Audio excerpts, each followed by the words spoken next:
Hello daddy. అమ్మా hello అయింది daddy. అయింది డాడీ చెప్పు డాడీ. నాన్న ఈ మధ్య మన కల్లూరుపల్లి ఆర్డిటి కాలనీలో పెంచులే అని సిపిఎం పార్టీ నాయకుడు, నీకు తెలుసా? తెలుసు డాడీ, నేను న్యూస్ లో చూసా. న్యూస్ లో చూసా. ఓకే. ఆ పెంచులే ఇంటికి వచ్చినాం మేము. పెంచులే వైఫ్ అక్క, పెంచులే కోడలు ఇద్దరు ఇక్కడే ఉన్నారు. సరే, నా వైపు నుంచి నెల్లూరు రూరల్ మన వాళ్ళందరి వైపు నుంచి మేము చేయాల్సిన ఆ ఫ్యామిలీకి అండగా మేము ఉంటాము.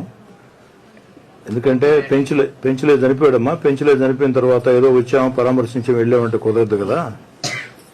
కాబట్టి ఖచ్చితంగా ఆ కుటుంబానికి అండగా ఉండాలా, ఆ చంపిన వాళ్ళు శిక్ష పడాలా, 3 గంజాయి వ్యతిరేకంగా అందరూ పోరాటం చేయాలా. ఈ ఆలోచన జరిగితేనే ఆత్మశాంతి కలగద్ది. పెంచుల ఇద్దరు కొడుకులకి ఒకరికి ఐఏఎస్ కావాలని, ఒక ఐపీఎస్ కావాలని చిన్నప్పటి నుంచి చెప్పారు. మంచి ఇంటెలిజెన్స్ పిల్లలిద్దరు కూడా. ఇప్పుడు మైథిలీలు చదువుతున్నారు వాళ్ళు.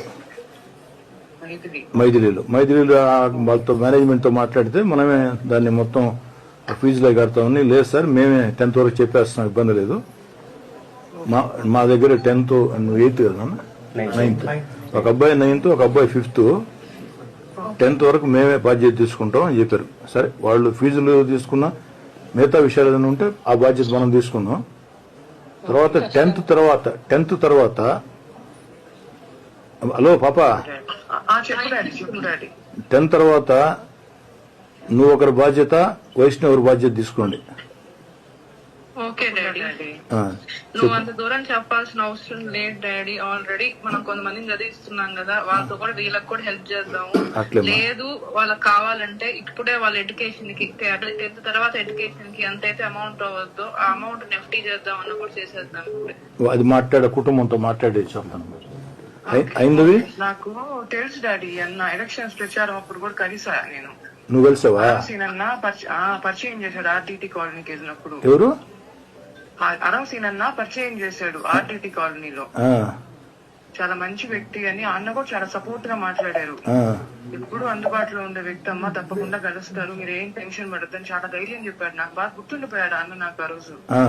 నేను మళ్ళీ చూడలేదు, మొన్న న్యూస్ లో చూసి భయం వేసింది నాకు. అనగానే నాకు పేరు గుర్తుంది. వెంటనే అరవసీన్ అన్న ఫోన్ చేశా. అన్న ఏందన్నా ఆ రోజు మనం కలిసిన అన్నేనా అంటే అవునమ్మా అన్నారు. చాలా బాధ అనిపించింది.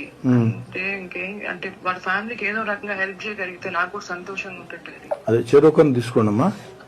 అది ఎట్లా తర్వాత చేద్దామా, వైష్ణవి చెప్పినట్టు ఇప్పుడే ఫిక్స్డ్ డిపాజిట్లు చేద్దాం అనేది అది వాళ్ళతో మాట్లాడిన తర్వాత చెప్తాం.